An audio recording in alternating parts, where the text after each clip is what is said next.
stand-up comedian, English teacher, a father, and a little bit of a cunt. Yeah. Like, are you pissed off about the fact that you were not raped? Fuck, I really need a therapist. Like a freaking mermaid doing the split.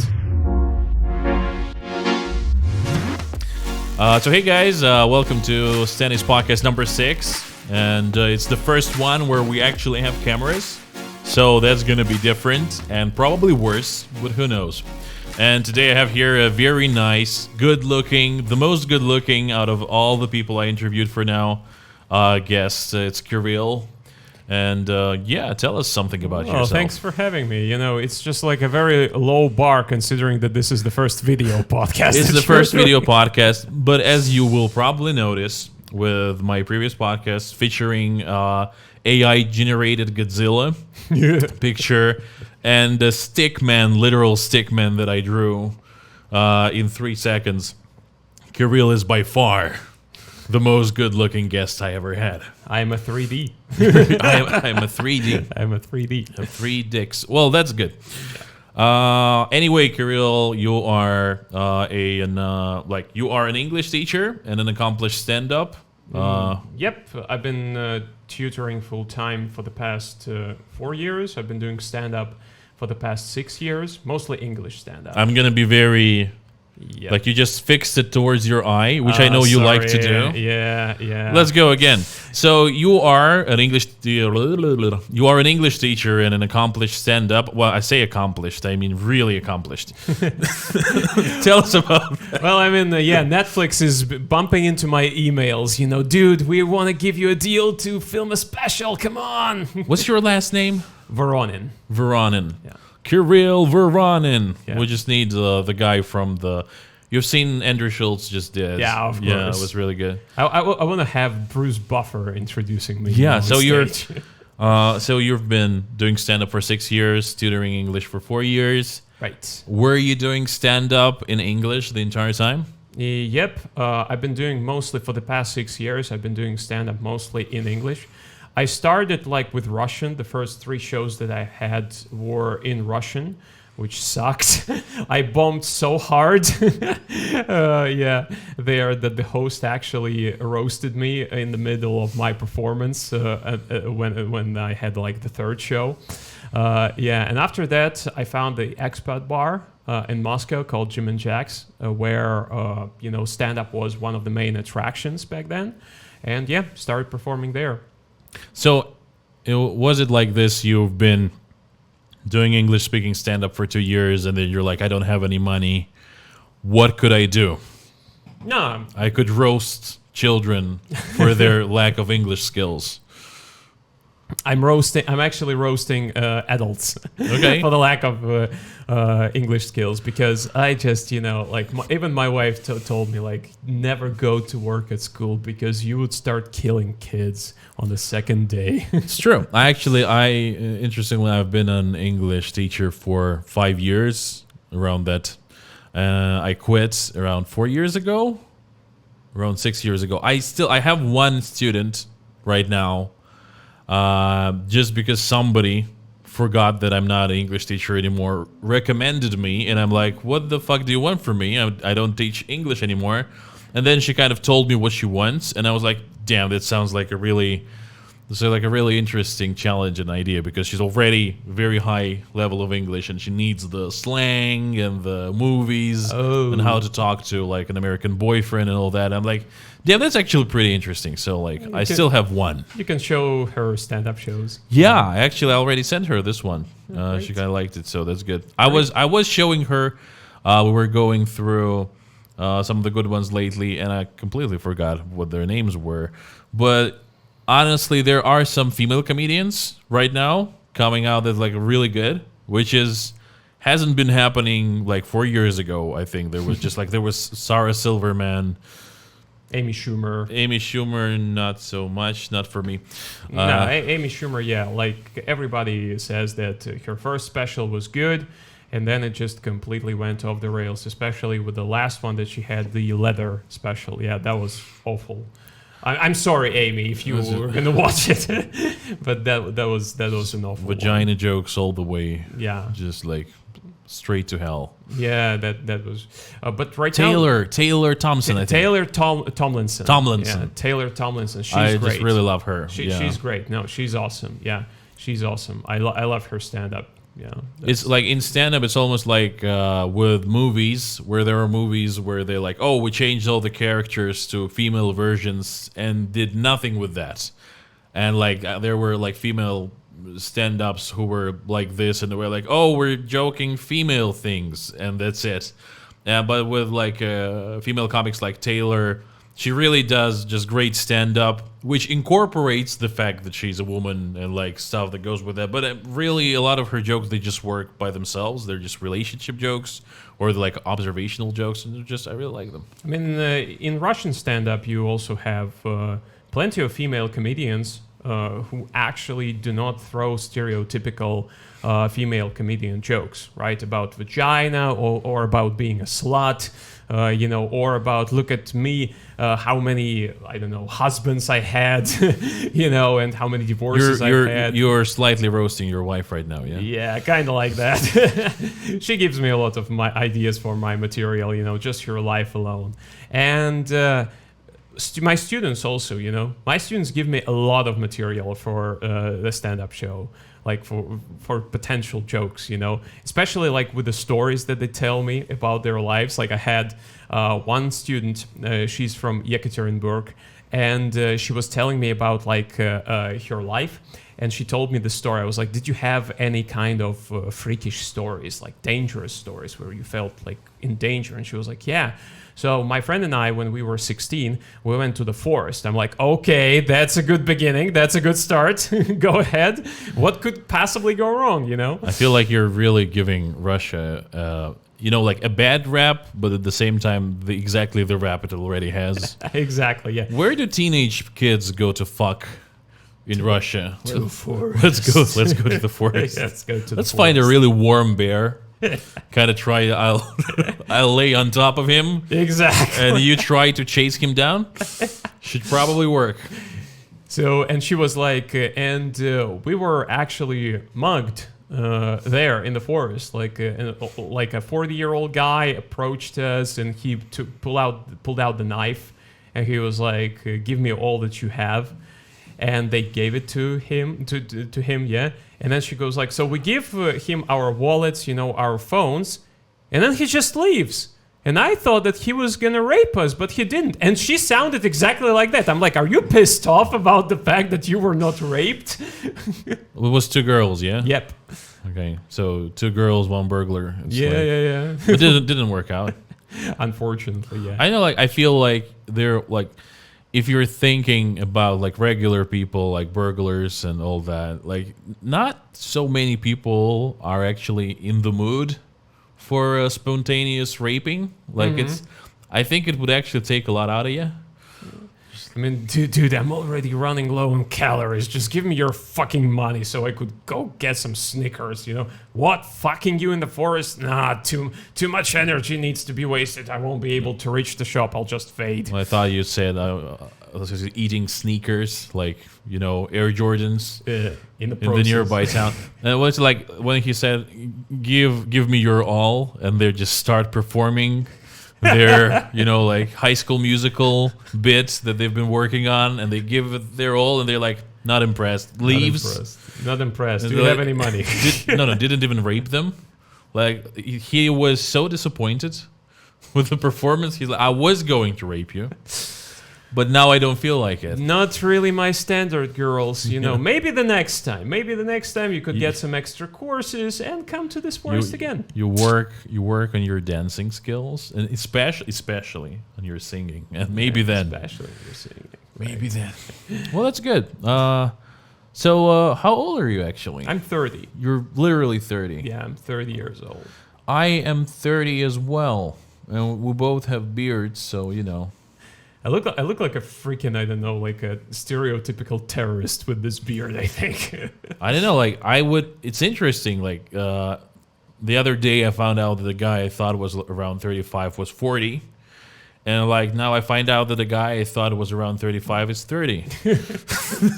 So, I have a very kind of flexible appearance, if you can call it like that, because in Israel I look like a Jew. In Georgia I look like a Georgian. In Moscow I look like Chechen. It all comes together. So Yeah, and like in a retirement home you look like a resident. yeah, exactly. Good. Exactly. Well, you could say that you just work with chemicals and sleep on your face. That's exactly what's happening, actually. Dude, I usually, not only do I work behind my computer, I also, eat there. Sometimes I fall asleep there. If you, turn off the lights and if you take the ultraviolet, lamp and you check my keyboard, I'm pretty sure that there will be all kinds of chemicals. And some cum as well. Comedy. Most likely. Come, Eddie. Jesus. This sounds so fucking retarded. Yeah, I love it. That was pretty bad. I can say I did not enjoy it, but it felt so... I did, so who the fuck cares? It felt so bad that it's a new experience. Dude, get used to it. This is what, the victims of rapists, think. I did not enjoy it one bit, but who the fuck cares? The rapist did. What's similar between your rape experience and Kirill's stand-up? I did not enjoy one bit. Yeah, really, I did not enjoy a bit. A bit. Yeah, but this actually ties very nicely to the the jokes that you hear from the comedians on stage, especially when you talk about paid shows. Not the open mics, but when you actually advertise special shows. And there, a comedian is required to kind of, come with a checked material, that already polished material. And whenever I go and perform, whatever people hear from me on stage, this is 10% of the material that I write in general. And the other 90% of trash my wife listens to it. When I come to her, I'm like, honey, I wrote a joke. And she goes like, Jesus fucking Christ, again. So if you were to sum up yourself as a person, in a couple of sentences, your entire life and whatever already happened and the aspirations you have for the future and your biggest fears, how much of a cunt do you think you are? I would say probably 7 out of 10. 7 out of 10 cunts. Something like that, yeah, because I love my family a lot, but if there is a choice between, who sleeps together with our daughter, because our daughter is in that age right now where she sleeps with very her parents, badly, yeah, and she can wake up in the middle of the night, and so you just don't you walk around like a fucking zombie, Bleh. Oh, those people who watch and listen to Russian propaganda all the time, or my comedy. That's very local humor. Yeah. Allow me to do this very intimately. So yeah, and that's the thing. So if I have a choice, I'll sleep in the other room. Honey, good luck. I am sleeping in the other room right now, but I still love them. Going back to my question, actually, so if you were to sum up yourself, do you first of all identify as a stand-up comic at the moment? I wouldn't say it's a tricky question because this is the thing that irritates me a lot when people who rookies, they have 2 or 3 stand-up shows that they have, and they're just green, it's just they're infants right now when it comes to stand-up, but they would rush to their Instagram, and write this comedian, in the description of their profile. I cannot say that I'm a full-time stand-up comedian because I don't do that for a living, but I care about it so much that every single show that I have, I'm nervous before every single show, and it doesn't really matter what it is, how many people there are, an open mic, a full stack show, 10 people, 100 people, I don't care. I'm nervous before every single show. I don't want a show to suck, and I'm trying to do my best to make it good. So I would say, I don't know, man, it's hard. It's hard to tell that. So what you mean, if you're not working to do it, so you're not saying that it is what it is. But you know, like there are, you can be something and that not being your career.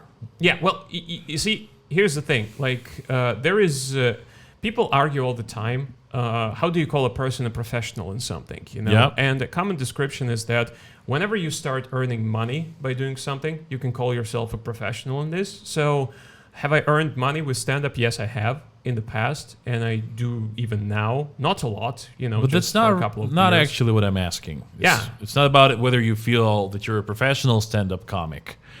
It's my question is whether you are a stand-up comedian. Do you identify yourself as that? I would say that, yeah, Yeah. yeah. Okay.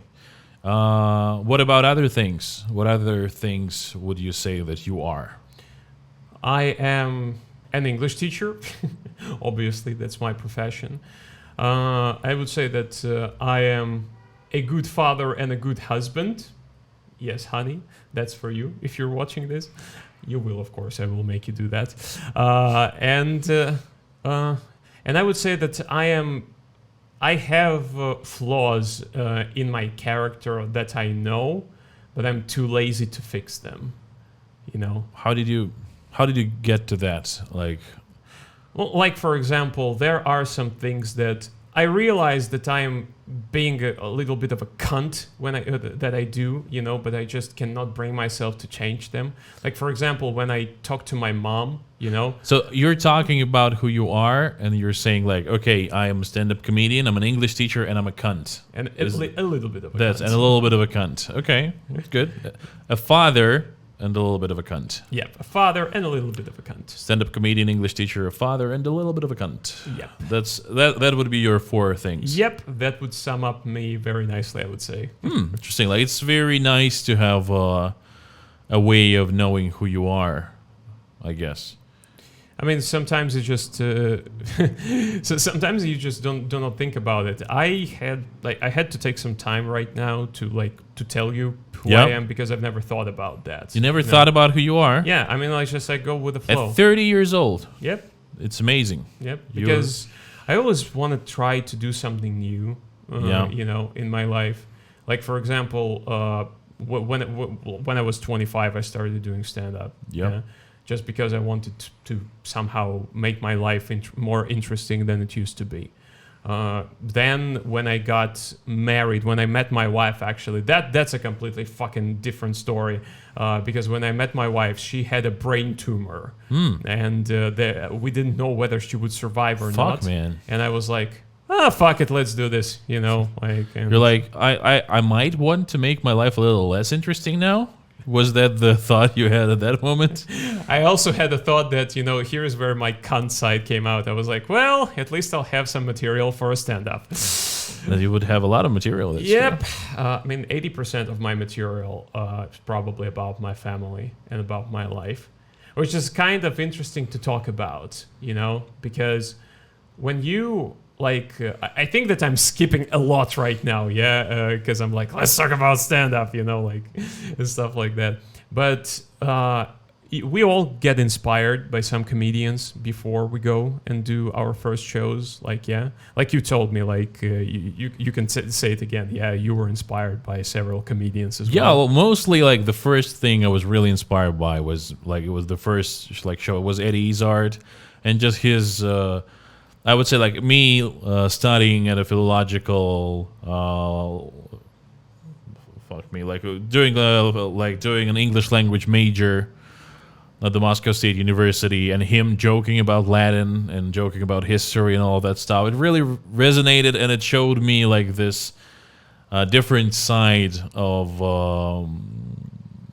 I felt really overwhelmed by the world in its entirety because I feel like I have a high capacity for understanding and processing information, and I started doing that at incredible rates when I went to university, and I was kind of lost. And then like I would say that Eddie showed sort of like that you can bring story and you can bring sense and you can highlight the conflict there is in the world in a way that is both enjoyable and brings out more sense out of it. You can actually use it as a foundation for something. So it's kind of like it was like, oh, I think now not only like comedy is not only something to have fun with, but comedy is actually a way of seeing the world.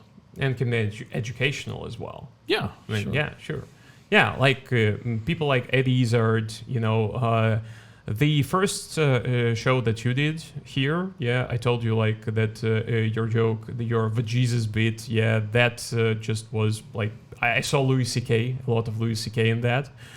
Just the delivery, the structure of that. And it's just something that I can imagine in my head. I can picture Louis, talking about the Jesus, how he says it, he like tends to do these things where he kind of mixes up words to make like a very funny pun and stuff like that.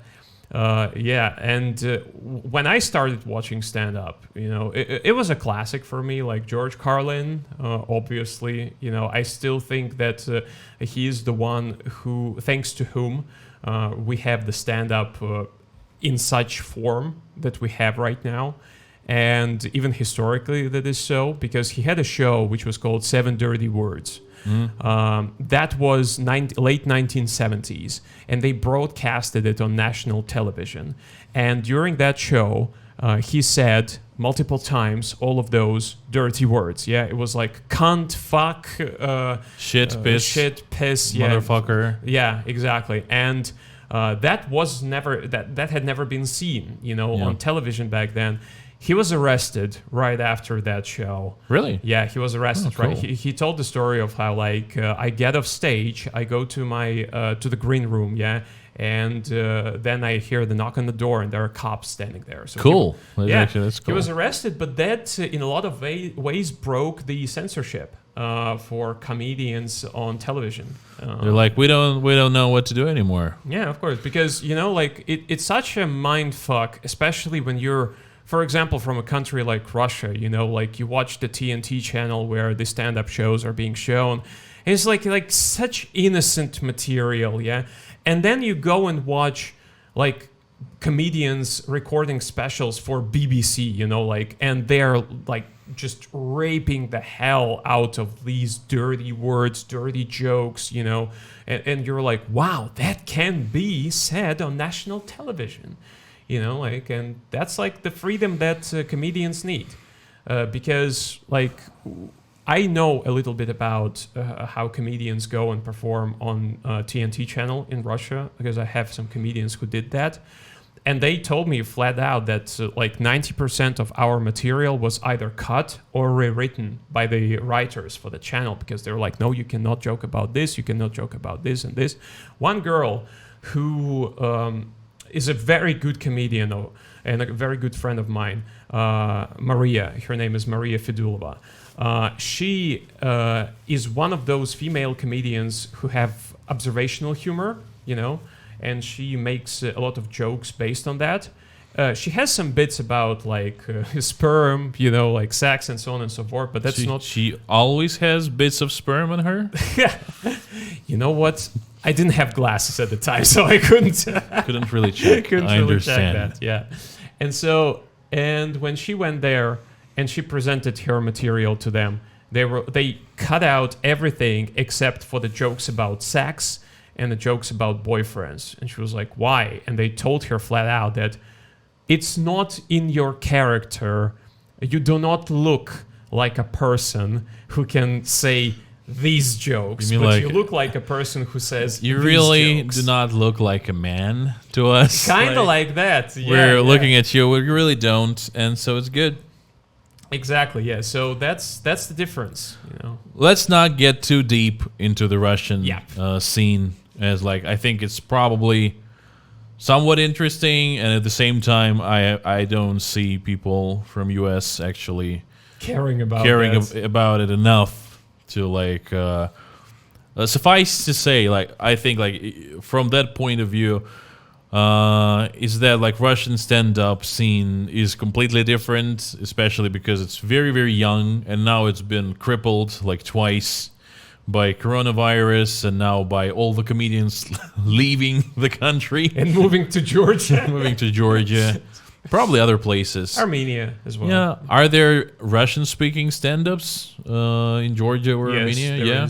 There are kind of. I wouldn't call them societies. I would say like cults. Jesus fucking Christ. Well, I mean, you probably can say that.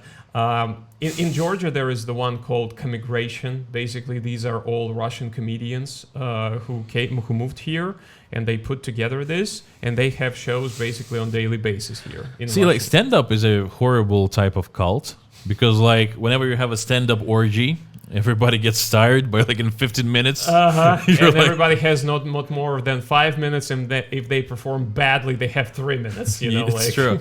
It's like, I mean, like you have 5 minutes in you, and then you're done. You're just done. And if you bomb for those 5 minutes, man. But my idea here is like a stand-up orgy is your knees give out really quickly. Because like you really want to lie down for an orgy, so if it's a stand-up one, it sucks. It sucks, yeah, especially if you do like a doggy style thing. It's gonna be like the shittiest thing ever. Me pulling my joke. Oh my god. It's gonna be the shittiest thing ever. Me pulling my jokes from a podcast to go try and tell them on stage. I'm just like, that's gonna be the worst part. No, you can do that. It's like washing a condom, I think. It's like picking up and not like a today condom, like finding a week-old used condom under your bed and going to wash it out and hanging it to dry. That's what it's gonna feel like. I'm sure. I'm pretty sure this is exactly what they did with brand condoms from the United States back in the 80s. They would wash them, and they would hang them. I'm pretty sure that's like I keep seeing news like in Georgia that like people would take cheap, like cleaning supplies, put them into like branded boxes. I expect them to do that with condoms as well. It's just like, we gotta send those condoms to the lab, just out of curiosity. I think you've just created another phobia for people who live here in Georgia. Yeah, well, that's why you should, like, I brought, like, I think, I don't know, like, was it like 2 60-packs of my size with me just to last me a lifetime? And it's like, the worst thing is when you get into a relationship and it goes really good and you like buy a lot of condoms and then it's going so good that you start raw dogging it really quickly and you're like looking at those condoms every day and you're like, why did I buy you? Right, I don't need you. I don't need you anymore. Like we did the tests, everything's fine. It's just in case. It's responsible, like, because we do the tests, but like, and you're like, well, I guess I just like spending money on rubber. It's like it's at that point. That's another thing, in my personal life, because when my wife and we started dating, the doctors like literally told her that she couldn't have kids. But then I came into the picture and she said like, look, here's a man child. I can have kids. I prefer thinking that I have a magic sperm that can cure infertility. You had a magic sperm and you used it up. Yep. Yeah? It was a Russian roulette, You never know when it's going to come. 1 in a billion. Yep, exactly. And that one was... I hear so many stories about Russian doctors saying to a woman that they're incapable of having children, and then them getting pregnant like a month after that. I think it's a ploy by the fucking Russian doctors to like, our birth rates are in the shitter.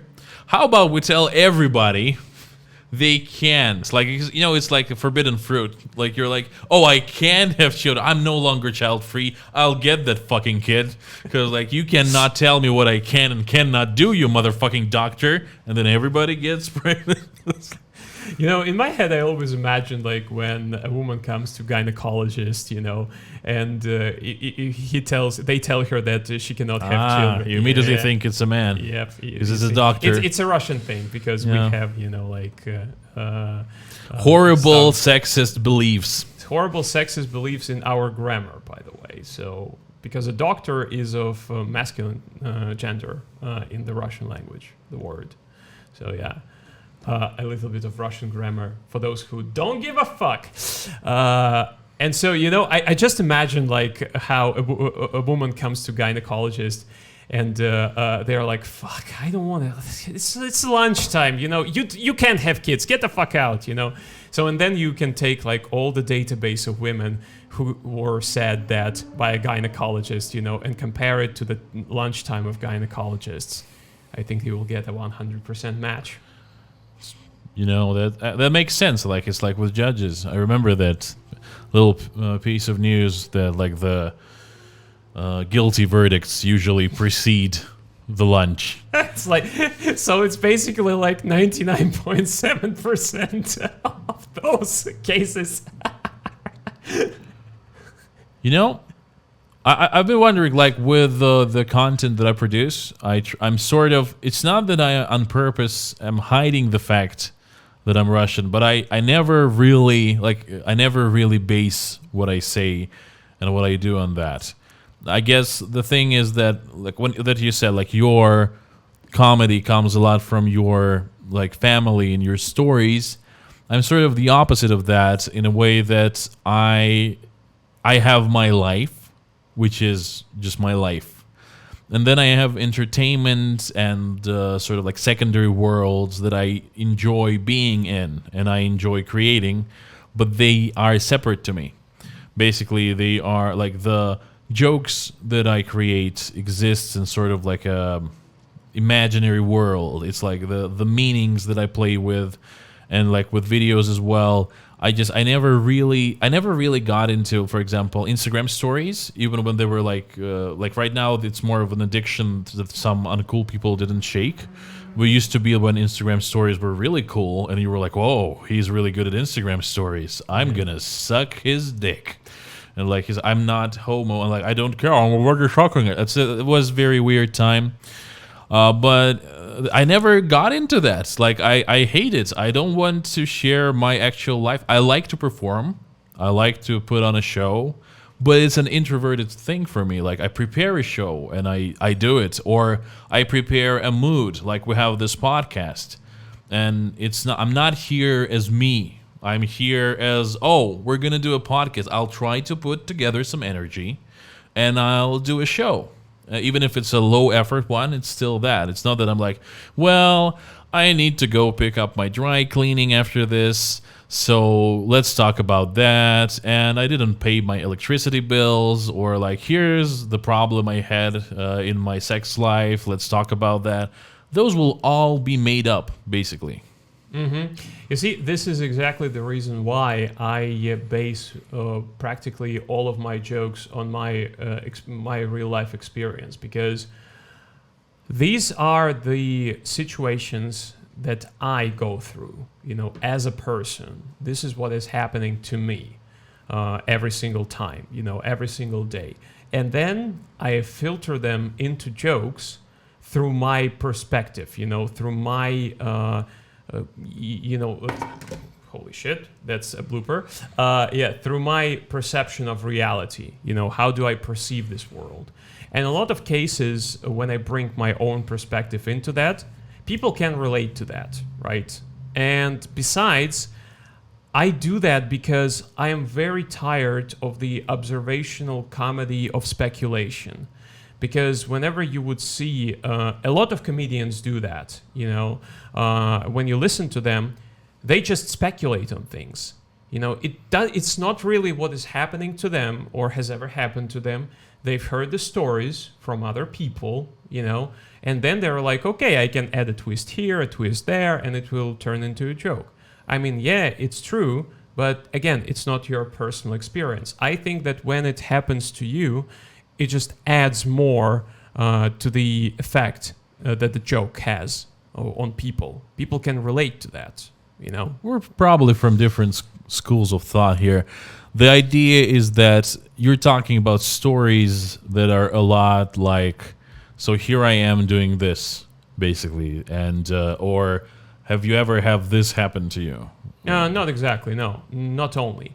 Like your perception of reality, basically, like, for example, whenever, just a simple example, when I have a bit, which is like one of my best bits about English announcements in Moscow's metro. Yep. And how ridiculous they are. And this is just my perception of reality. When I heard that, and I was like, this sounds freaking ridiculous and goofy, and then I basically drew it into like a 3-minute bit all about that. This is like how I perceive this reality, So what I'm trying to say is that you have to be there, in my perception. You have to be there, you have to see this, or you have to listen to this in order to, and that basically creates your own experience of dealing with something. Just hearing it from somebody else, I mean, yeah, but it would work much better if you would, face it yourself. I feel like this kind of the topic of conversation got sort of distorted in a way, like from me talking about how performing is a separate part from my personal life and how I actually feel about creating stories and about creating meanings. And it went into, by the end of your argument, it is you shouldn't talk about stuff that you have no experience with. You should talk about stuff that you have experience with. I'm not gonna tell anybody to do that. I'm not gonna say that you should or you must. No. I'm not. Yeah. I'm talking about the fuck the shit part. I'm saying that those are two different. And that's okay. And that's no, great. you the level of misunderstanding is incredible here. No, I'm not. Those are two different planes of conversation. Those are two different dimensions of conversations. I'm talking basically about red and blue, and you're talking about color and solids. That's how my brain worked in here. Yeah, I'm just saying that we're not actually having an argument. Disconnection. We just talked about two separate things, one after another. That's what I'm saying. I went more into the way that you write jokes. That's where I went with. Yeah. Yeah. So what I'm talking about is I wrote a lot of jokes, not for stand-up. I wrote a lot of jokes for scripts and YouTube videos and stuff. That's why I guess I'm not strictly speaking a rookie. And when I write comedian in my sort of bio, how you have perceived nicely. I feel like I have that because I'm it's not that I did one stand-up show and now I'm a comedian. It's more of a I've been making jokes for 12 years and now I finally did something that sort of solely focuses on that. So I can kind of say, okay, I have this skill and I have shown that it works in a purified version. So that's why I feel like a comedian. But for me, the jokes, for example, the jokes in the language is what I enjoy. And it just doesn't work with what we're talking about because did I experience that language myself? I did. Did somebody tell me about that language and culture for me to make that joke? Somebody did. It's humanity-wide sort of thing. It's and I enjoy those sort of things that you can sort of elevate above your day-to-day life. That's kind of what I'm saying.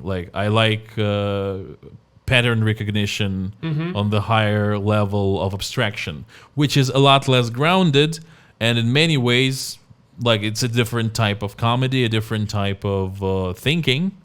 Not even if we talk not even about comedy, I can be sitting with somebody and there's something happening around us and the person will have a story of what happened and I will have an observation about, I guess that's how human brain works. I wonder why that came from there. And that's what I like seeing because I have one particular style of comedy, and whenever we have shows, and it doesn't really matter whether I'm hosting or I'm just a comedian, I will be standing there and I will be listening to every single comedian and will laugh my ass off at whatever I think is funny, and I will I'm amazed at people who can do something that I cannot. Yeah, or that I do not suck their own dick.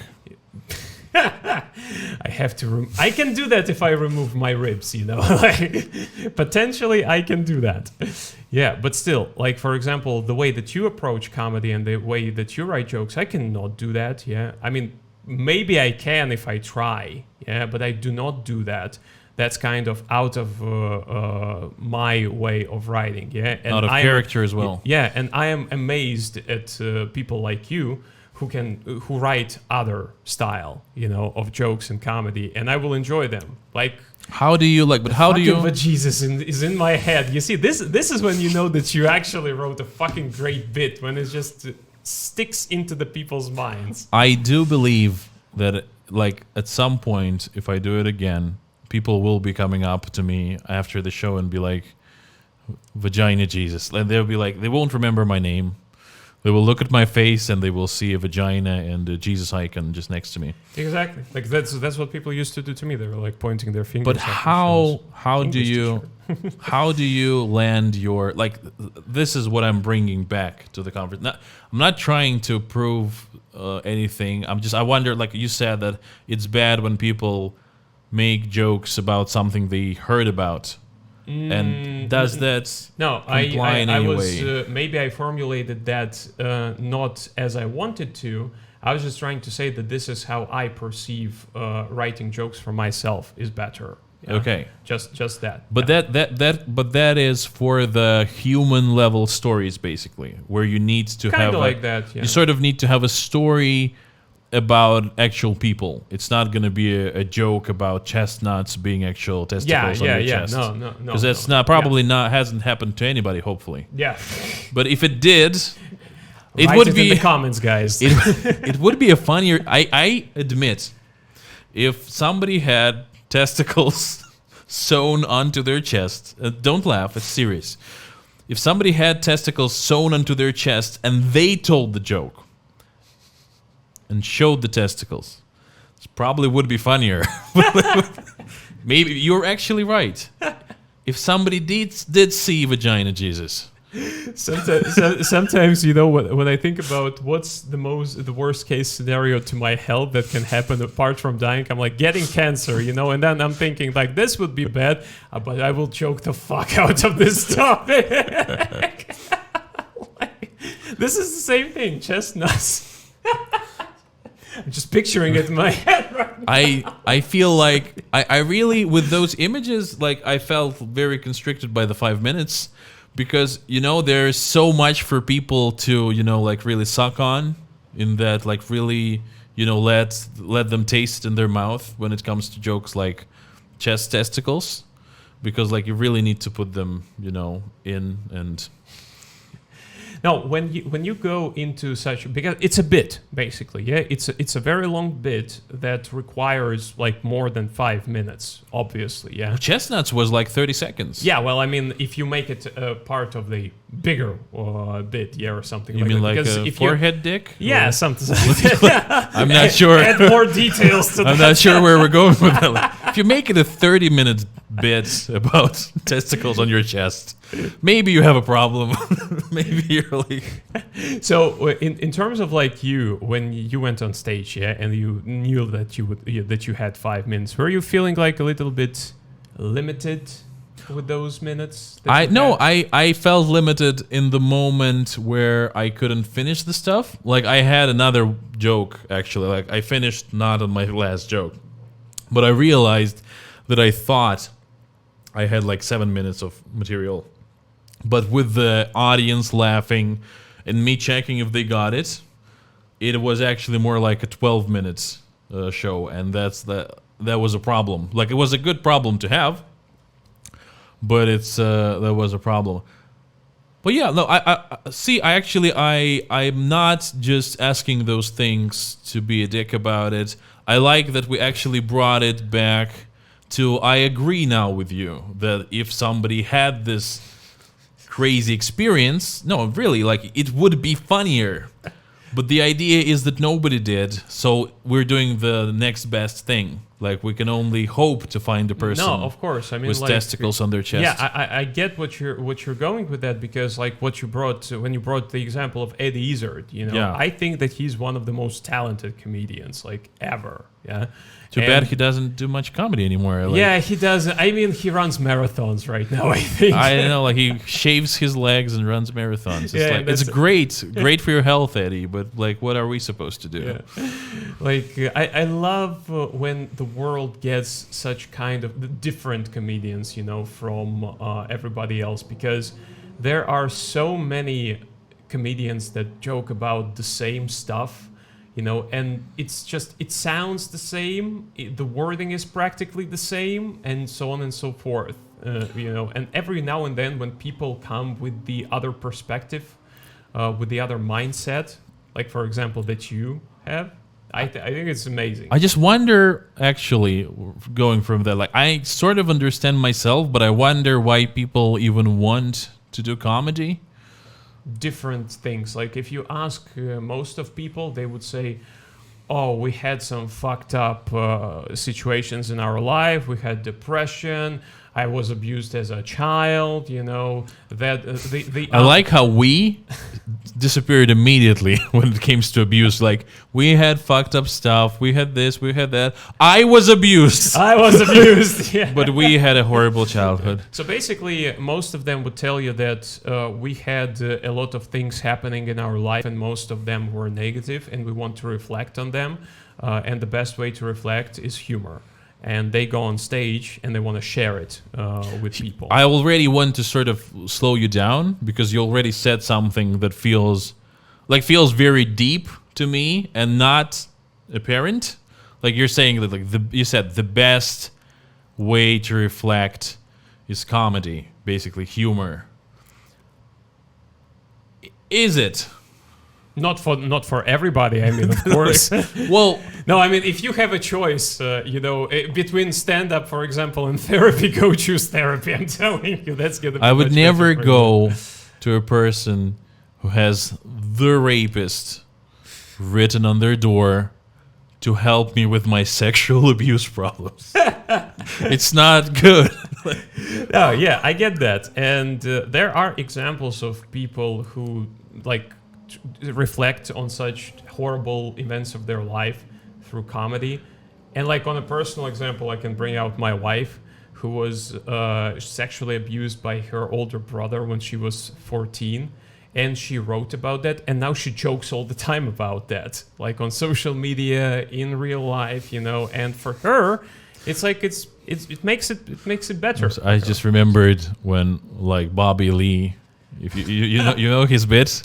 There's like this small clip where he's like, I was like sexually abused by a mentally retarded person, and they were like laughing, like, why are you laughing? Like, and then they're like, well, we won't laugh anymore. It's like, okay, so every day for a summer, and they die immediately. No, that was good. It was actually really good. Yeah, so that's the one part of people. The other part of people are, we actually talked about it already. Yeah, people who are like goaded into doing that by their friends. They're like, dude, you're funny, you know, you need to go to try and do stand-up because every second person is a comedian these days. It's very weird to me, like, you know, like the concept of your friends goading you into going into stand-up. First of all, like, having friends, it's like not relatable. Like, them giving a fuck about you enough to tell you, like, oh, this could be a good avenue for you. And but this is exactly what happens, because when you talk to comedians, or like the guys who and girls who just start doing that, you will hear from a lot of them that, oh, my friends actually told me that blah blah blah blah blah blah. So and they go and try. The weird thing, like, about me is I have 5 years of therapy training. Like, I literally am a trained therapist. So when I think about it, like, okay, there is humor. Is it the best way to deal with trauma? And like, even for a person who is really into humor like myself, and I'm spoiling my answer, is I don't fucking know. It's not that I'm trying to push you towards an answer there, but it's interesting that, like, of course, but maybe. Like, I mean, of course, there's a lot of humor whenever I work through trauma, for example, because it's the way that I package information. Like, once I understand something, I immediately make a joke about it. And once I make a joke and it clicks, I know that I understood it. It's like it's my way of testing the fact that I understood something. One of the reasons why I'm really good at learning languages is like this particular moment where you understand, oh, I know how to make a joke and it works, and that means I understood this small part of language there. No, that's great, you know. And besides, you also get satisfaction out of that. Yeah, and the question here, my question is, so what my theory would be is that a person actually needs to work through their trauma somewhat before making the joke. And maybe trying to make the joke actually makes them face the fact that they haven't worked through it enough. And in that process, when they make the joke and they tell it, it's like a culmination of them already working through it a bit. Yeah, kind of. And then showcasing it. Yeah, I agree, because even my wife, she started making jokes about all of her past after like 10 years in therapy, right? And the same thing with me. I was in therapy for a year. I came there with one particular problem, and once my therapist helped me fix that problem, I was able to write more material about this problem, you know, like, and therapy is a comedian's like best friend. It's true. Yeah, and this is, and you would hear the jokes about being in therapy, I think, from practically every single comedian. You know, like every single one of them. At the moment, when it became a little more affordable, like with, true. like I actually, here's a story. It's not about comedy, but like I was in therapy for a long time. Like, my funny story about therapy is that like I found LGBT friendly sort of like therapists as my first therapist. I went to learn to become a therapist before I went into therapy, which is a thing that a lot of people who are really, I don't like, have a really strong ego, thinking of like, I'm not gonna be like the victim here, I'm gonna learn to become a therapist instead of going into therapy, and then I'll therapy my fucking self, I don't need anybody. But then you go in, and after like a couple of months you're like, fuck, I really need a therapist. Like, Exactly. It's not working like this.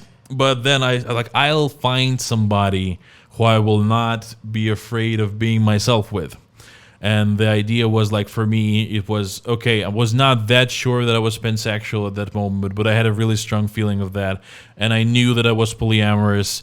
And so it's a lot of marginalized groups really couldn't afford to go and see a, you know, like Christianity fanatic, like, who is like, well, you really need to believe in God and stop fucking all those people. Like, and it's not worth it. Mental health is not, even if he's right, mental health is not worth it. It's just like, it's not good enough. Like, you're like, I need to stop fucking all the people, never fuck guys. All I get is mental health. Fuck you. Like, fuck you and your guy. Where's the fun stuff? Exactly. It's in hell, like when you go there. Yep. All the fun people are there.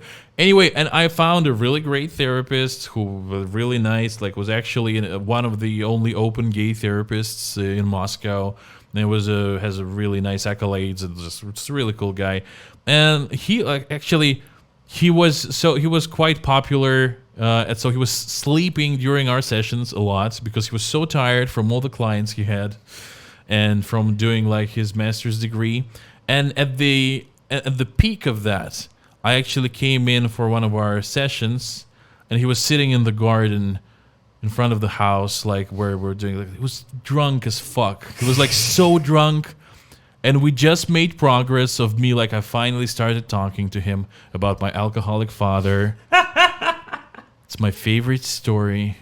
Like, and I really felt like, oh, I think I can trust men. Like, no. Like, no. And he's so drunk. I went to shake his hand suspiciously, and he grabbed it, and he was not looking at it. He was looking kind of like in both directions. He tried to stand up using my hand, like which I was trying to shake his. And he didn't succeed, and I was like, what the fuck, man? And then I kept going for a month or like 2 more months, And I was just screaming at him every session, like, what the fuck? Like, what the fuck, man? Are you a therapist? And he would be like, what does that make you feel like? Does it make me feel angry for you? You motherfucker. Don't you feel shame? Why is it important for you to know whether I feel shame? Because I told you that I had problems with alcohol and you come to every single session shit-faced. Maybe that's the issue. That would be easier. Like, so if he started coming to every therapy session shit-faced, that would really work. But he came in shit-faced one time, and then really felt like he was trying to make it seem like it never happened. He was like, very just, the same as he was. And like it's so weird for an openly gay therapist, you know, like, dude, if you were able to admit that, yeah, I sucked that dick, be the man enough to admit, you know, that, yeah, I was shit-faced. No, he admitted that he was shit-faced, but, you know, like, it was a very, like, he was like, yes, but it's like just one of the other facts of the therapy. It's like, I'm telling, like, it was like, yeah, I felt a little bit of anger towards you when you told me that. It felt really weird. And I don't know, like, I was for a couple of years, I was really thinking of writing to an ethics committee for the Gestalt community. But the more I was learning, like, the more I was training as a Gestalt therapist, the more I realized they really wouldn't do shit about it. Like, there's no licensing of therapy in Russia. Like, you're just like, you didn't get raped and you're writing to us? Like, what the fuck is wrong with you? You know how many people get raped, write to us, and we say, like, well, at least it was, you know, it was just 5,000 rubles an hour. It was fine. What? Your dad beat up your mom? Well, he did not kill her. Why the fuck are you calling this hotline? Very much like the police. Like, would put drugs onto you. I don't know. Like, they basically exist, as I learned later, to avoid lawsuits and people breaking therapists' legs. You know, like in the backyard, because, like, what would you do at that point? You're like, well, this wasn't cool, man. Like, I'm thinking maybe I go to the court. Maybe I break your legs. It's like, yeah. What should I do with you? He doesn't need his legs, actually. Yeah, like, he's sitting around all the time. Or lying. Yeah, he couldn't even stand up when I met him back then. It's like, but it's a good story. It's one of those stories I would tell as a stand-up routine. But I guess it's not the first thing I would, because it is funny. It is from my life. I can tell it well. But I sort of want to share with people the fucked up things I have in my mind. Because why the fuck am I the only one suffering? Yeah. These thoughts are in my head. I'm one-on-one with them. You have no idea. Now you will have to listen to me. Why? Because this host just gave me 5 minutes here. Oh boy, you're in for the ride. When you have guys. a microphone and your voice is just so much louder, like, and everyone is facing that way, and you're facing this way, they basically have no choice. Like, yep, exactly. And that's the beauty of stand-up, actually, as well. My wife is a lot more strong-willed than yours, supposedly, because, like, I cannot, like you said, like 90% of your jokes only she hears. She can really, like, nah. She can really stop me when she's like, this is too disgusting. No, my Go wife, away. My wife, she is, by doing that, you know, by listening to all the material that I write, she taught me that, you know, you're not always funny, you know, like, and because, like, whenever I tell her a joke, and when you write a joke, you know, this is like what also is a thing. When you write a joke, you're like, Jesus Christ, I've just come up with the best joke in the world. The best way to do that would be to leave for about 30 minutes, then come back and read the shit that you've just written down, yeah? And my wife, whenever I do that on an impulse, yeah, I tell her the joke and she looks at me, she goes like, that's not funny. Honestly, I never have this, like what you just described. You said, like, you're like, when you write a joke and you're like, oh, this is the funniest thing ever. It never happens to me. Like, the only situation where that happens is when I make a joke naturally and people laugh, and then I'm like, oh, I'm gonna write this down, this is funny. Whenever I write a joke by myself, I feel like it's just like the thing that I force myself to do, and which actually I think works for stand-up as well, is when you try to tell your friends a joke out of nowhere by prefacing it like, I wrote a joke. I want to try it on you. Are you okay with that? And they say, sure, man, of course, go. And that's the best. Like that's the I was like hoping for this level of resistance from the crowd, because they really don't give a shit about your joke at that moment. And if you sell it to them in the middle of their like telling you about how their mother doesn't love them, and you're like, I made this tentacle joke. I was hoping to get your opinion on it, and like, okay, I can stop crying for now.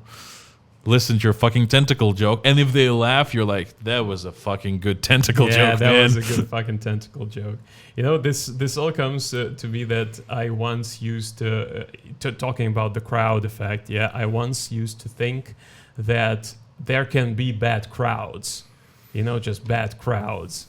And after one particular show, I stopped thinking that completely. It was a show that we did ironically in Jim and Jack's, and there were like 6 comedians on the list, and I went with like 15 minutes, and only like 2 minutes were good. Everything else like silence, you know, just very. I prefer them to tell me that I suck, you know, but this silence, it's just like makes you so uncomfortable. And then I left, and I was pissed, mostly at myself, but I tried to blame the crowd for that. And the other 4 comedians before me also bombed. And I was like, that's it, it's a bad crowd. Then my best friend, a comedian, Abed, he went on stage, and for 15 minutes, he killed. Just for 15 minutes, he killed. Mind you that for the previous hour, the crowd was dead. Like completely dead. Nothing would work. And he goes there 15 minutes, bam, bam, bam, everything lands.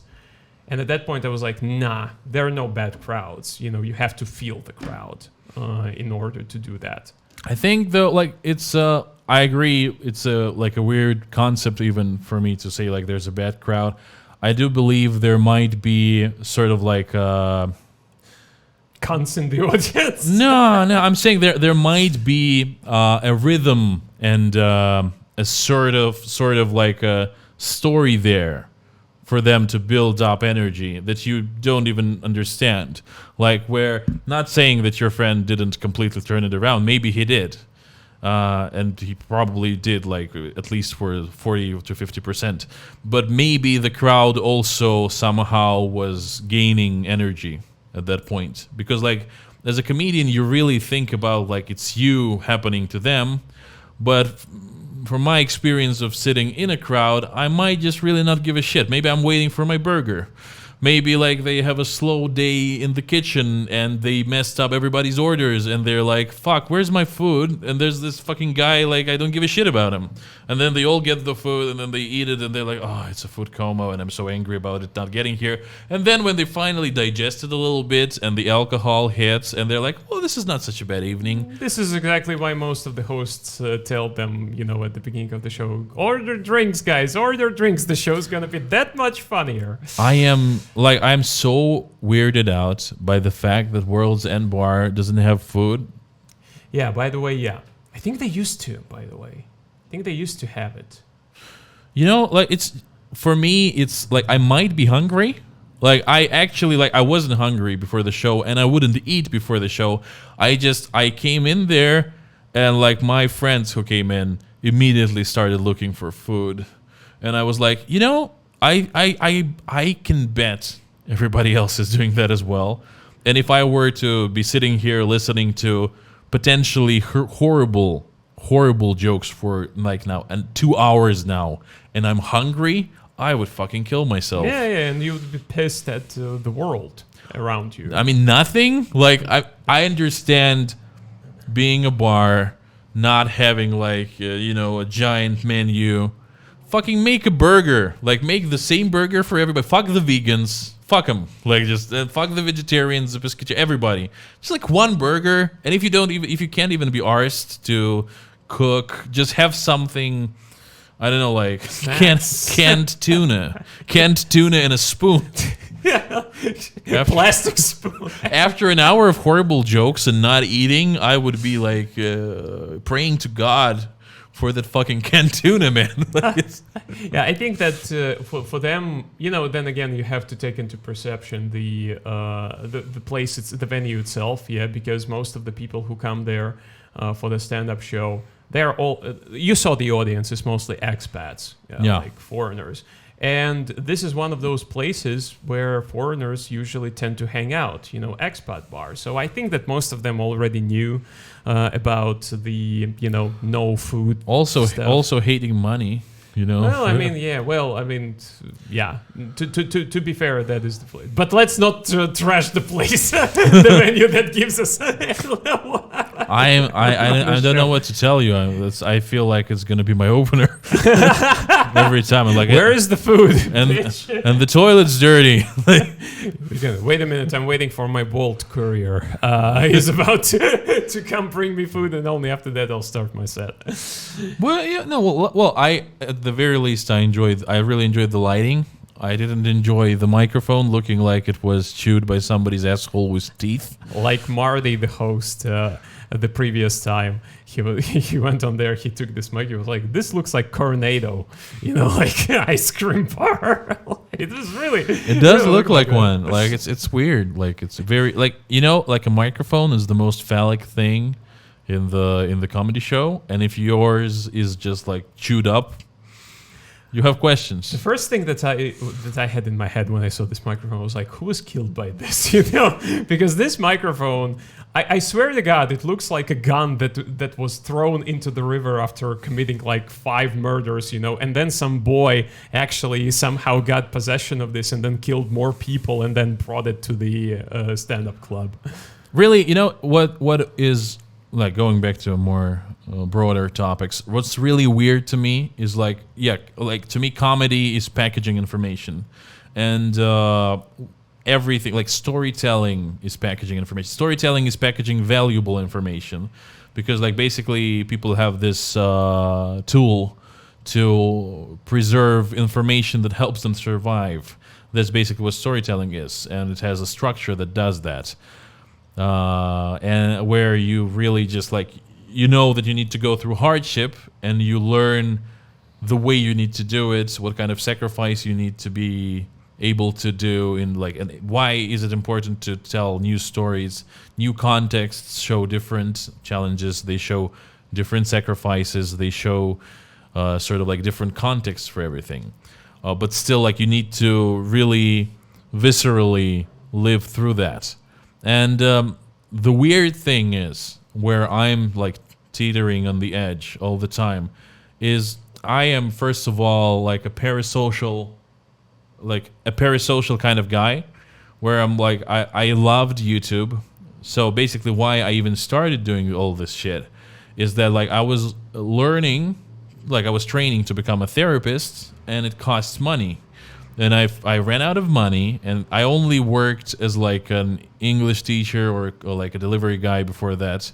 And I felt like I didn't want to scale it up. I didn't want to take more money for teaching more English, or for like, well, delivery is not even not even a thing there. But I realized, what would I do that if somebody paid me for it, it would be worth doing? Like, what would it be to do? Like, what would I do that would be worth doing even without getting paid? And I realized that like English YouTube is the thing. Once I get away from all the things I think I should like, or I think should be meaningful, I realized that English speaking YouTube was the thing that I enjoyed. And if I could be a YouTuber, and an English speaking one, that would be worth doing it. And so that's where it kind of started, and then it morphed with time. And now I realize I see my role as like a small part of humanity is just processing information about the world, about the things that humanity learns about life, about like the internet. There's a faster way of absorbing information. There are new types of information, all that. Especially artificial intelligence is just insane. It's going to be really fun soon. ChatGPT, hello. Yeah, and it's all that. And I realized at some point that I never get more feedback than from a live studio audience. Like I did shoutcasting, And even when we had like 50 people sitting there just like reacting, even though we have like 10,000 people watching online, those 10,000 people, I have no real way of connecting with them. But those 50 people cheering in the studio, I would get so much energy from them. I would get so much understanding of what's happening to the 10,000 as well. So I guess what I'm trying to say is like stand up. Like I really like humor, and I would love to just write comedy sketches and for them to be funny. But I do not see for now a way of getting that pure dynamic energy that I get from a crowd in my parasocial performances.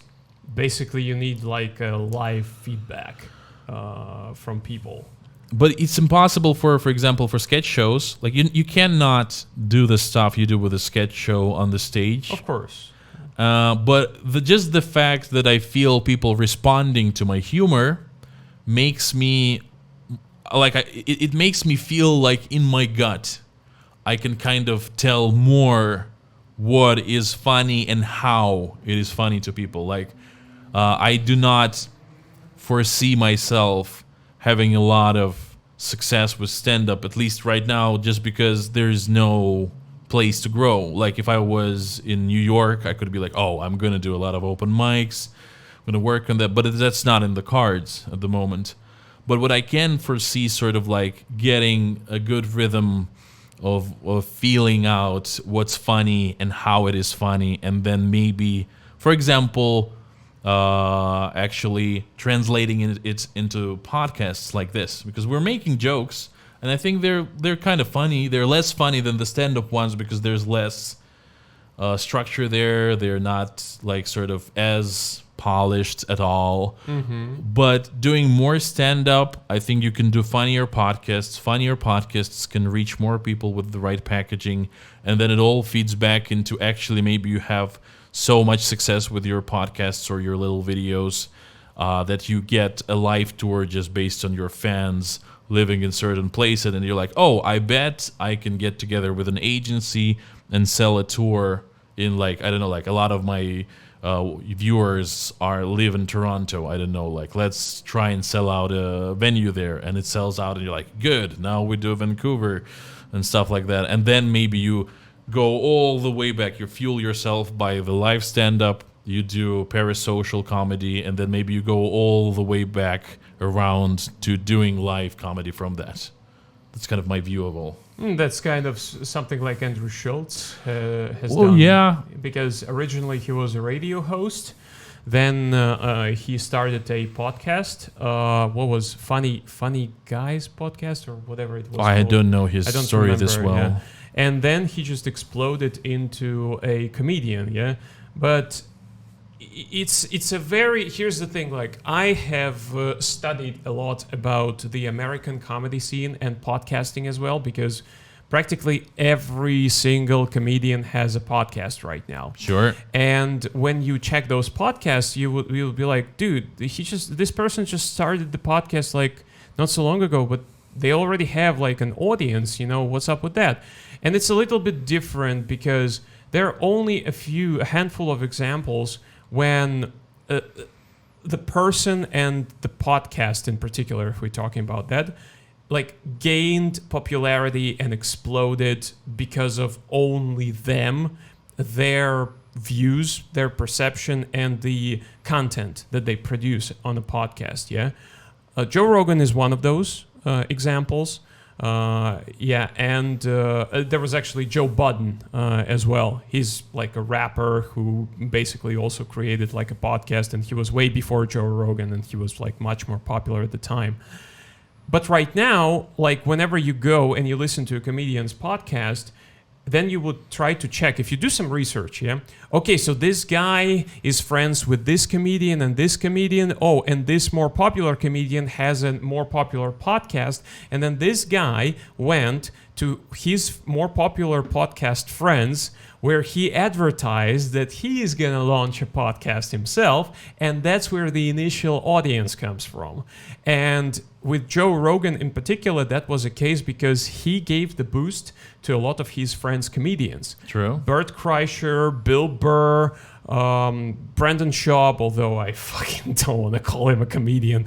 Brian Callen, yeah, right. Chris D'Elia, Tom Papa, all of these people, they started their own podcast after appearing on Joe Rogan as guests several times, and the audience, Joe Rogan's audience, were like, you know what, this guy is pretty cool, actually. So I wonder if they have their own podcast, and then they would start it, and they take the audience, So what I'm trying to say is that it's not impossible, but it's going to be very difficult to do it solely by yourself and just being such a cool person who can create content through the interaction with the audience. I really don't, okay. I at least again, in my opinion, and that's what I've seen. It's not something. It's not something that I claimed. So it's not but it is a good. I agree with your whole overview, and it probably is an interesting, good thing for the audience if they are listening to the almost second hour of this podcast, that would be good for them. But the thing is, attention is not free. Just being good at something is not enough. But there are, you need to know the avenues of gaining attention in the moment where you're trying to do it. For example, at the moment, there's always a place with organic reach you can use. Right now it's Shorts, YouTube Shorts, and even more so it's TikTok. TikTok is much like YouTube. I think that I saw the statistics, for the audience grab, so to speak. YouTube is number 1, TikTok is number 2. It beats Instagram and Facebook. Yeah, both. absolutely. And if you know how to do first 3-second retention on a short, and you do vertical content, and you do branding well enough, for example, I have not done most of this yet. I'm sitting on my hands and trying to be a little less crazy, I guess, and figure out some of my money. But is basically what I would do. I have this first clip on, for 7 minutes with a horrible angle from my Stanis stand-up channel. There is a charm in that. There is a charm in that. But Charmander. Well, no, I'm sorry. That's not even a joke. It's just like shit. It's just brain. It's just brain. Dude, this is what it's all about. True. It's like having some dumbfounded fun. This is great. Anyway, the idea is you make some. I have this. The channel is Stanis Stand Up, which is a nice ring to it. You just do this. You have a attention grabbing short on TikTok and YouTube, and you don't have one, you have tens and dozens and dozens of those, and then one of them pops off and you get 400,000 views on that, and at the end of every clip it says Stanis Stand Up, something like that, and then out of those 400,000 people, 4,000 people will take time out of their day to look up your Stanis Stand Up channel. They will find it. Out of them, they will all, out of all of those, they will mostly all open your video. I don't know, 3/4 of that will fall away. 1,000 will watch the video, for 10 seconds. 100 people will watch it to the end, and then you get 20 subscribers. Yeah. And you do that, enough times, and with different scalability. For example, from those 4,000 people who found your channel, and they didn't subscribe, 20 people out of those. So I just said 400,000 views to 20 subscribers. But out of those people, 400,000, when they see your next one, a lot of them will be not just I'm going to give this guy a chance after just seeing him once. No, they will be I've seen this guy. Mm-hmm. I'm going to maybe. Mm-hmm. And the other guy will be I'm seeing this bitch for the 5th time. I'm having fun watching the short. Now I'm going to go. So it's you're building. There is free attention on the internet, but you need to know how to basically grab it and how to reap it. And it always changes. Right now, TikTok is free organic reach. It used to be a lot more. It's rich in reach. Well, fuck me. And then it's getting like it dries up, like super dry. You know, like an Asian woman wearing super dry t-shirt. You know, there's no moisture going on down there. It's like it dries up, and then but something else comes in because people get bored of platforms. And that's when a new platform comes in, and then they're all the shit, and the early adopters are there. They get a lot of free attention. You're probably not going to be one of those because the odds are impossible. But you can always be like, well, let me suck on my finger in an uncomfortable way for people around me, put it in the air, and like, okay, I can get some free organic reach there. And then I can pay like $500 to a guy who already has like, I don't know, like 50,000 or 100,000 views on one of their videos. They will love that $500. They are not doing well in their life. Like 100,000 views is shit. Like, well, according to today's standards, yeah, it's really it's pennies. But then, well, you put some money there, you do this, you do that, and you build it basically. Yeah, well, it's a good idea to have friends. Well, Exhibit A, why the fuck are you here? I could be just doing a podcast by myself and trying to beat my own record of coming the farthest in the room. It's like, could be the previous 5 episodes you haven't seen of the Stanis podcast were a lot more interesting. I watched one. Yeah.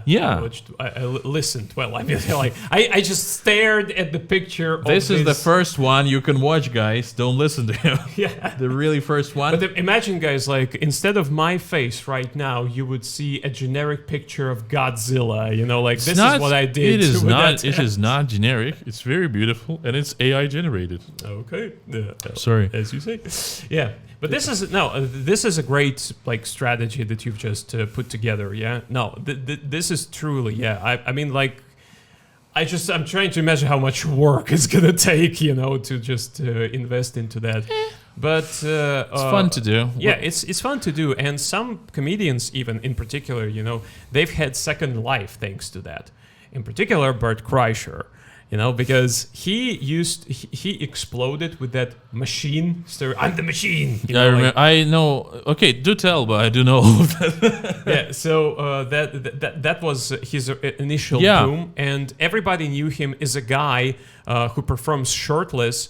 Which is, by the way, he started doing that way before that story because still doing that, the motherfucker. Still doing that, and he did that because he was like, and I think that he said it at one of the podcasts. He was like, I wasn't standing out, you know, and like I was just another comedian, you know. So I was like, fuck the shirt, you know, and he started performing shirtless. And then he had this story, and it all came together. He went viral, and for the past, I think 3 to 4 years, he's been enjoying this status of being a guy who's like, I'm the machine, and shirtless, and always getting shit-faced, you know, and stuff like that. But then when his popularity started dying down, he was trying to find a way to go viral again, and he found the way by artificially creating a freakish laughter. Like, I can't even, like, you just have to Google Bert Kreischer laughter, yeah? Well, I know that laugh, man. Yeah, and it went viral on TikTok because they started uploading that, and then everybody caught on that, you know, and it went viral again, and so he's basically experiencing the renaissance of his popularity again, thanks to that. Yeah, well, he's not, like, truth is, I would say Bert is not, like, great as a comedian, like, as far as my taste goes, even though I as well enjoy the machine. This was pretty good. They're making a movie right now. I am looking forward to it, and that's not something I'm proud of saying out loud because I watched the trailer. Mark Hamill is gonna be in that movie. Fuck me. Well, it's this happens. Like, there are people that are entertaining to watch. He's definitely not a stupid person because like the marketing he does is really good, and like you can be very like. I think the problem with parasocial relationships is that you underestimate always the amount of, like, you only see what you are shown. You're not shown all the other work that goes into a movie. Of course. And that's why, like, if you are not specifically looking for behind the scenes, extrapolating it in your mind, you have to put in the mental work to sort of even start approaching the reality of how much movie hours, like how much people hours go into a movie or even a stand-up special. People don't give a fuck about that, most of them, you know. Most of the people, they're just judging based on the product that they see. That's it. For me, it's not even that they don't give a fuck. Like, it's like it is actual work. Like if you pay somebody to estimate understand and paint you a picture in a document of like a Marvel production, for example, it will cost you a lot of money because it's a lot of fucking work, and you need to be smart about it, and you need to get real information, and you will get shitty results if you just tell somebody, here's $5, tell me what it looks like when Marvel makes a movie. You will get shitty information. So I'm not like, I kind of dislike this thing where people are like, well, people are lazy, they don't want to do this. Why the fuck would they do that? Like, they went to watch a movie, and then you were like, why won't you do like 15 hours of research for free to have a good understanding of what this is? But that's the age that we live in. We live at the age of consumerism, you know, like, and consumption and stuff like that. And most of the times, people do not care. And they really do not care. They're not just even trying. Well, I mean, maybe they will start caring if you like sit down with them and they're like, look, let me explain to you. Would you like an uncomfortable question? Yeah, sure. What was the age before the age of consumerism? Socialism? Because I love these buzzwords that people use having no idea what they mean. Like, it's a consumerist age because we have consumers, right? Yep. We are living in the bipedal age of people walking on two legs. Cool. Yeah. Basically, what if you want to like expand on this thing, yeah.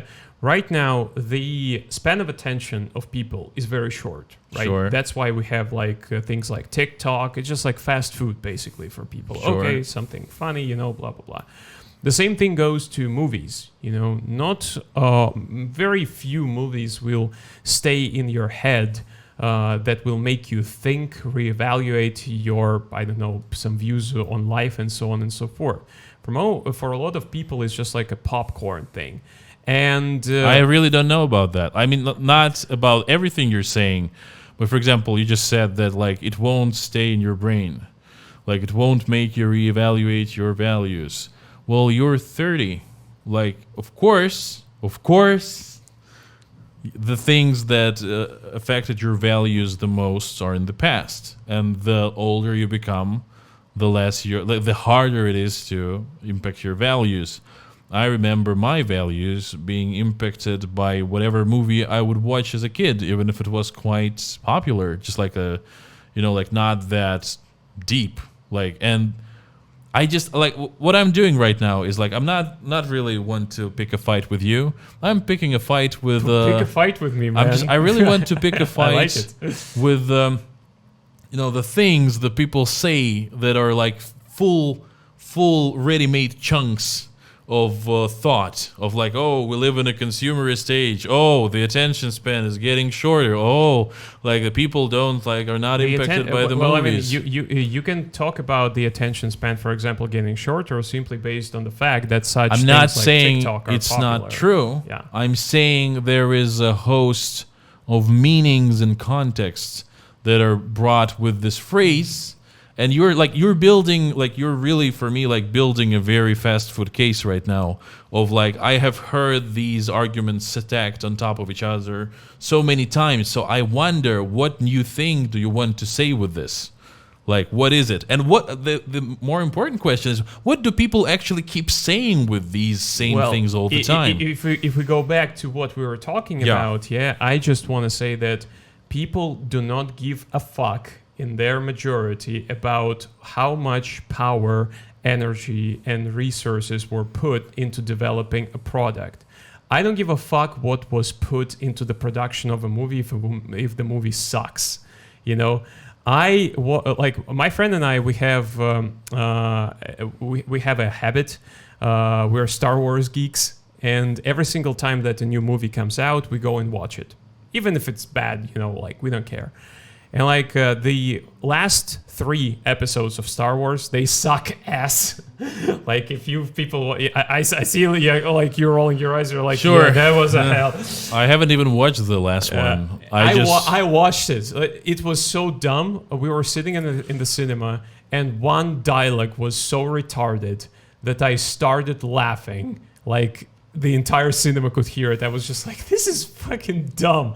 And so here's the thing, like, and then when the movie was over, so spoiler alert, yeah, who gives a fuck about Star Wars? I mean, and in the last episode, episode 9, they bring back Palpatine. Sure, I knew we would talk about that. It was so bad. Yeah, and the way that they explained it in the movie, you know, was with one phrase. One of the characters goes like, "Apparently, Palpatine has returned." Somehow. That's it. Like, you know, this is the literal quote that you will hear in the movie. And then I talked to people and I was criticizing that. I was like, that's retarded. It's a very important character for the universe, and just justifying that he came back somehow is not good enough for me. And then people were like, wait, dude, you don't get it. They fixed it. I'm like, how? There was a comic book that came out after the release of the movie where they explain how Palpatine came back to life. Well, I'm like, I don't give a fuck about the comic books, you know. I went there to consume a movie.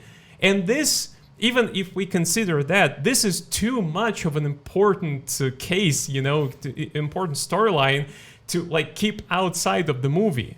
I don't want to learn about important plot holes through the media, which is not even like the main way of getting you acquainted with the product, you know, because most of the people get to learn Star Wars through movies, you know. If we talk about fandom, it's big, but compared to everybody who watches the movies, it's like very small.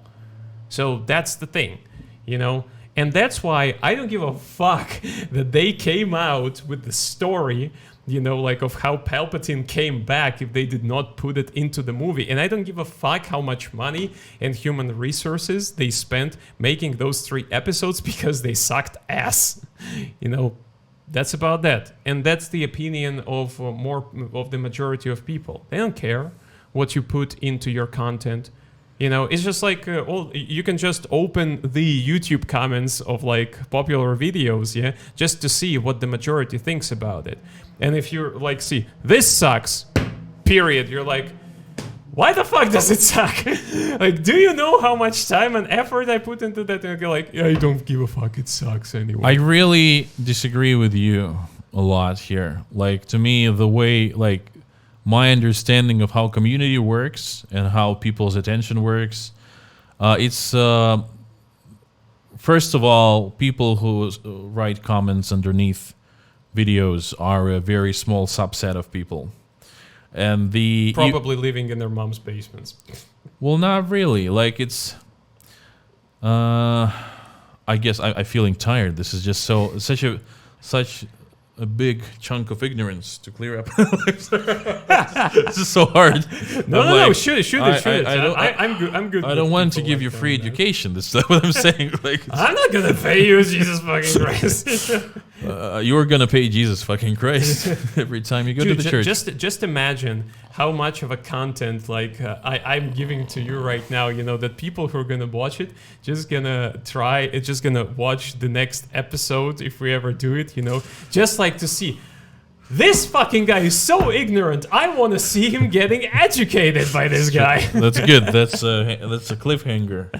If a cliffhanger was an ignorant guy hanging to his death. Well, no, like I guess, yeah, it's getting hot here. Like, it's a pretty big room, the though. lights and so on and so forth. Well, come on, they're cold. No, actually, they're getting hotter. Not. Yeah, they're getting hotter. Oh, this Chinese piece of shit doesn't work well. It's an LED. What? It's getting hot.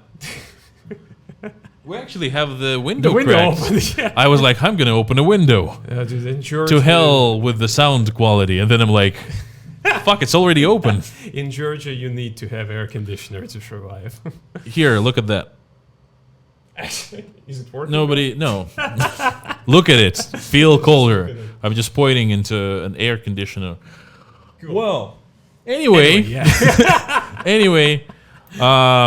tune in next week for I am too tired to explain to this dumb motherfucker the way that he is ignorant. Well, to say the short version is basically, I believe they do believe too. that's my dog just knocks on the door. It's like, are you incredible. finished? Are you finished yet? Is that like actually the way people behave makes total sense, and like the way that it's often framed, like people don't give a fuck, or they don't care, or they write things disingenuously, or just like being a dicks about everything, is just simply not true. There is no like mass of dumb fucks all around where you're like the sole enlightened one, and your brilliant mind. you and your friends are the only ones that are humane and whose thoughts make sense, and everybody else are dumb fucks. No, that's not how it works. It's really not how it works. And the thing is, to me, like for example, the reason you know all the information is when you're an enthusiast. When something resonated with you so much that you dedicate some amount of your life to it. Of course. Yeah. To hating it as well. So, but most people, all people, just like you and me, dedicate I'm sorry for spitting at you so much. No. You don't even notice it anymore. You're just completely covered now. You remind me now of my professor at university. I always used to sit in the front row, and she was just like... She didn't have teeth, by the way. That was even more brutal than that. have some more herpes. Dude, I'm going to hold a mic this Sunday that will be spat on by 15 different comedians, and I'm going to be holding it after Don't everybody. lick it. Is my advice. Resist. It looks like Cornado. I'm losing my thought again. So the idea was that everybody, all people, just like you and me, have things that they really care about, and they put in the energy, and they know stuff about it, and they just understand it. Like the reason, but everybody has a lot more topics they didn't dedicate part of their life to than they do the topics that they did dedicate a part of their life to. But people do not talk mostly about only the topics that they dedicated their life to. They talk about different topics. So what I'm trying to say, when some people come in and say that something sucks, or they don't really even know how it was made, and they only know the surface level of something, is because that's normal. That's how you and me live as well. There are people who know a lot of cool information about like the food they eat, and we just stuff our face without the second thought in the world. And some of us have a better metabolism to show for it. I actually do not have it. I've seen your today's menu of ice cream in McDonald's. Oh, I mean, I used to be very fat. Like when I was 18, I was 110 kilos. How do you eat McDonald's now? Do you eat like one? No, a day? I mean, like I just work out every single day. That's not how calories work. I guess you do. No, I do not eat McDonald's every single day. I usually eat like twice a day, but I really don't Brussels care. sprouts. Okay, yeah, but I really don't care what I eat. That's a problem. Yeah. Well, anyway, I really am getting tired. My idea is that the audience is not dumb, and the audience is actually not malevolent. And that it's just actually really normal for people to come in and say this sucks, because that's the level of energy they're willing to put in back. Because it's like they have so many things to choose from, and so many things actually fighting for their attention. Them giving back feedback is also work. It's not free. Like when they do something for free, you need to see that with gratitude, because you just really need to understand how it feels to be behind all those comments. I mean, yeah, but then again, you could argue that the reason why people choose to dedicate their time and energy to one particular subject, or two particular subjects, or how many they have split the time and energy between, they pick those, and then they do not pick others because they don't care and they're not interested in those topics. See, mainstream wouldn't work if what you said, if people consume, as you said, a lot of things that they have surface level knowledge about. Yes, of course. Because it's normal, and we do that as well. Because you cannot only consume stuff you're incredibly interested in, you will go insane. Like you need to, and that's what mainstream is. Like it's not something that only the enthusiasts will watch. It's something so captivating that even people who don't give a shit about this particular thing will go and watch it. That's where the big money in entertainment is. You can make a living and you can live in the niches, and that's sort of like what I'm shooting for here with my content, because like I just want people who like stand up to watch it. If I do a good enough job, I will have enough eyeballs to pay for my bills, basically, or to pay at least for enough of my bills to continue to actually justify doing it further. But to make something that is so incredibly captivating, like Joe Rogan, Mom, look, it sounds like a character from Star Wars. True, like Joe Rogan, it takes luck and it takes timing, it takes skill, it takes everything, and that's like, and it needs to be so good, so interesting, so contextually at the right time, at the right place, that people who don't know shit about Joe Rogan, they still watch him. That's how it works. And that's a majority, many factors, you know, because he was one of the first people who started online broadcasting when it wasn't popular in 2010, 2011, yeah. And then he was looking for, like, he fired his original co-host, because he felt like it's not clicking. Yeah, he tried different things, and then he started asking more people who have different views, specialists in different spheres. You know, you would see everybody right now: former FBI agents, police officers, medical specialists, doctors, surgeons, comedians. You know, even like governors. Freaking Elon Musk, who smoked a joint on the pod. I think this is still his most watched clip on his channel. Yeah, I think that was also beautiful. Like I sort of understand the feeling of like, you can't just do it, and you can't, and that's fine. Like it's just you can, but you can do something basically. Like to me, of course, no, definitely. Yeah. And with the war and with everything, like the horizon you can see is it's so close. You cannot see. I cannot plan beyond a month or two right now, honestly. Like, you can plan beyond like 1 or 2 days mostly. Yeah, but still, like, this is the same question I asked myself when I became like an English-speaking YouTuber. Weirdly enough, it took me like 3 months after that, and I found, like, immediately just job offer found me, even though I was like, whoa, what's happening? And so I was ready to look for it. The thing is, I'm like, what's worth doing? Like, what would be worth doing if I could do it and it would not drain me, like, in my life, basically right now. And that's like, right now it's comedy and like comedic content on the internet, and that's why I'm doing it. But and it's still, at the very least, if you dedicate yourself enough to this, even if you don't like grow into a very popular like persona, you will have your audience. This is the thing, because people, if you love something, and you dedicate your time, effort, and like when you can translate it to the audience from the screen, you know, from what you do, that you actually are into that, people, like, you know, they get infected with enthusiasm very often. Also, if you're not, like, to me, if you're not a dumb motherfucker, that's true as well. You can then go and sell the skills you acquired chasing your dream to somebody for a while. Because, like, I did, I don't know, like 5 weird, dumb videos by myself. I was just very enthusiastic about it. Then somebody was looking for an English-speaking sort of like face of the brand YouTuber, community manager kind of guy. And I came in and I'm like, hey, here's my flawless English. And they're like, cool.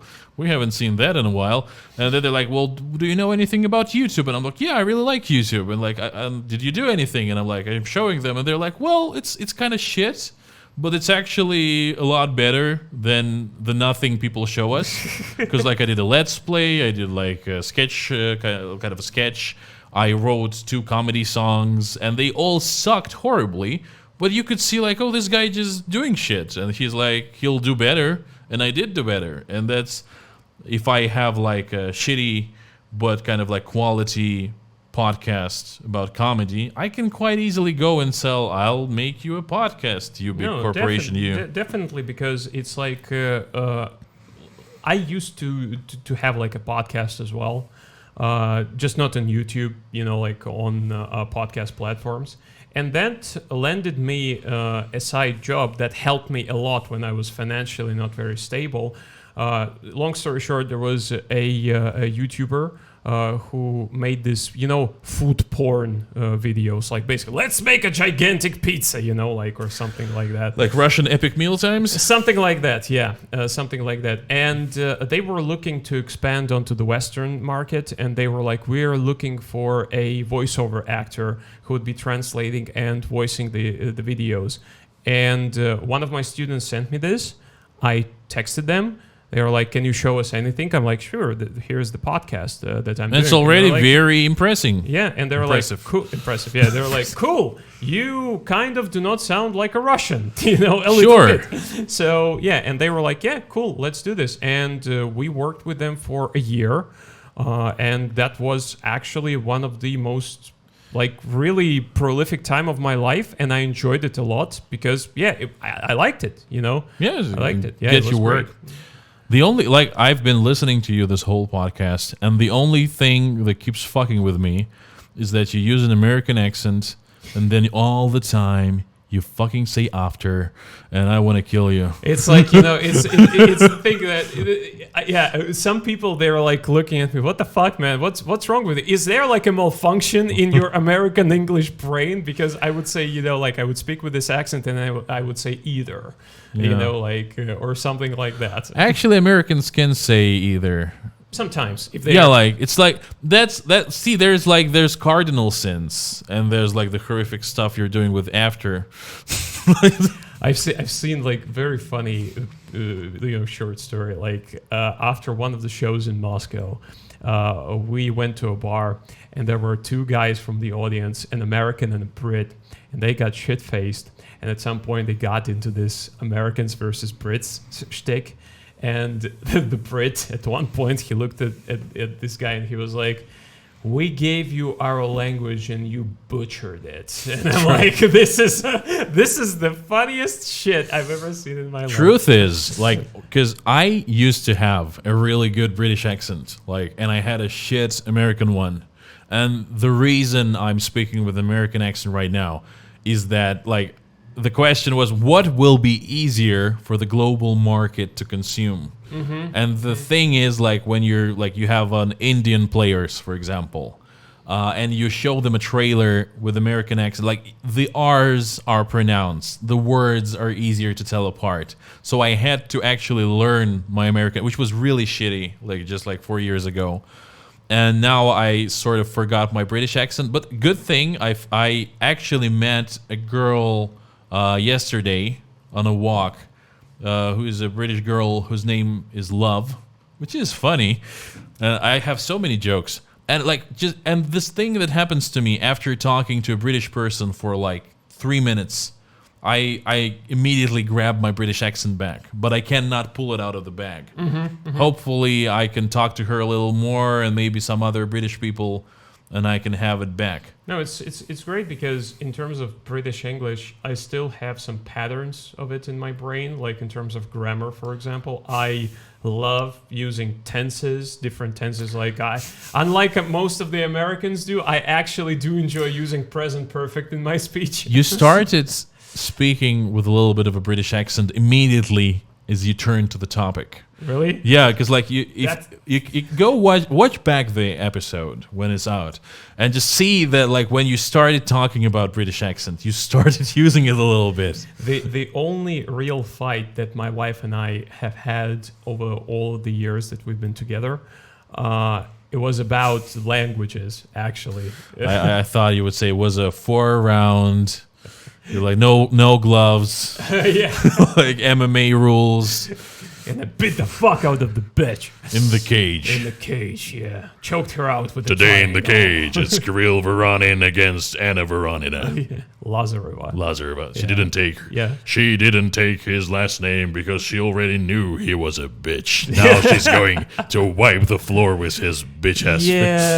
Yeah, that's true. Truth be told, her surname sounds so much better than mine. It sounds like resurrection. Yep, it does. Lazarus pit Yeah. and stuff like You're that. like, do you ever like put your face in her armpits and say that? Oh, Lazarus pit. I remember when she brought the pregnancy test, and it was positive, and like she was like basically crying, and and we were hugging, and then the first thing that I said, like I was one, because we knew that she kind of couldn't have kids before, as doctors told, and I was like, well, thanks to this magic wand, and I like pointed at my dick after that.